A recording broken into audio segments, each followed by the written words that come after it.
मैं केवल मंत्री नहीं हूं, ये सांसद विधायक नहीं हूं। जो विधायक व सांसद बनने से पहले मेरे विषय में जानते होंगे, उनको ये भी मालूम होगा कि मैं किसी चुनौती से भागता नहीं हूं।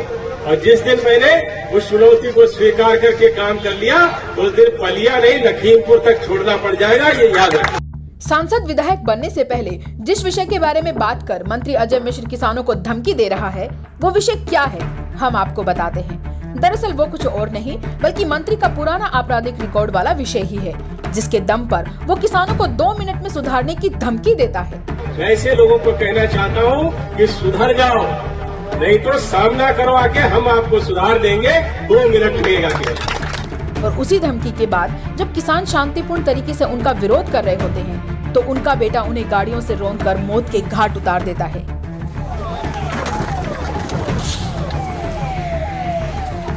मंत्री जी का आरोपी खूनी बेटा तो किसानों के भारी विरोध और कांग्रेस द्वारा बनाए गए दबाव के बाद अब पुलिस की गिरफ्त में है। लेकिन मोदी सरकार का पसंदीदा अपराधी प्रवृत्ति का मंत्री अजय मिश्र अब भी बर्खास्त नहीं हुआ है। लोगों के मन में सवाल यह है कि जिस मंत्री के भड़काऊ भाषण के बाद यह पूरा नरसंहार हुआ, उसे क्यों बचाया जा रहा है। वीडियो से साफ है कि उसकी भाषा पूर्ण रूप से भड़काऊ है, लेकिन सरकार को यह नजर क्यों नहीं आ रहा है। मंत्री का वीडियो हिंसा भड़काने वाला क्यों नहीं माना जा रहा है।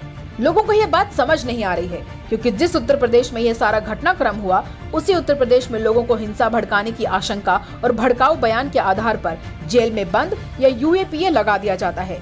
लेकिन जब बात भाजपा से जुड़े हुए लोगों की आती है, तो सारे नियम और कायदे कानून क्यों बदल जाते हैं। 90 के दशक में थाना तिकुनिया में अजय मिश्र के खिलाफ आईपीसी की धारा 323, 324 और 504 दर्ज होती है, जो घातक हथियारों से हमला और मारपीट के लिए थी। फिर कुछ सालों बाद उसी थाने में हिस्ट्री शीटर बना।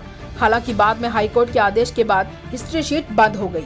साल 2007 में मारपीट और धमकी के मामले में अजय मिश्र और उसका बेटा आशीष मिश्रा नामजद हुए। साल 2014 में लोकसभा चुनाव के दौरान दिए हलफनामे के हिसाब से उसके ऊपर आईपीसी की धारा 302 यानी हत्या का मामला भी दर्ज हो चुका है। आपराधिक रिकॉर्ड वाले व्यक्ति को संसद का टिकट और गृह राज्य मंत्री जैसा अहम पद देकर भाजपा ने स्पष्ट कर दिया है कि वह चाहती क्या है, उसका असल मकसद क्या है। लखीमपुर खीरी नरसंहार कांड को हुए कई दिन बीत चुके हैं, लेकिन अब तक गृह राज्य मंत्री अजय मिश्र टेनी पद से बर्खास्त नहीं हुआ है। कांग्रेस ने राष्ट्रपति तक को ज्ञापन दे दिया, लेकिन अब तक कोई कार्यवाही नहीं हुई है। आज मोदी सरकार और भाजपा शीर्ष नेतृत्व मंत्री अजय मिश्र को बचाने में लगी हुई है।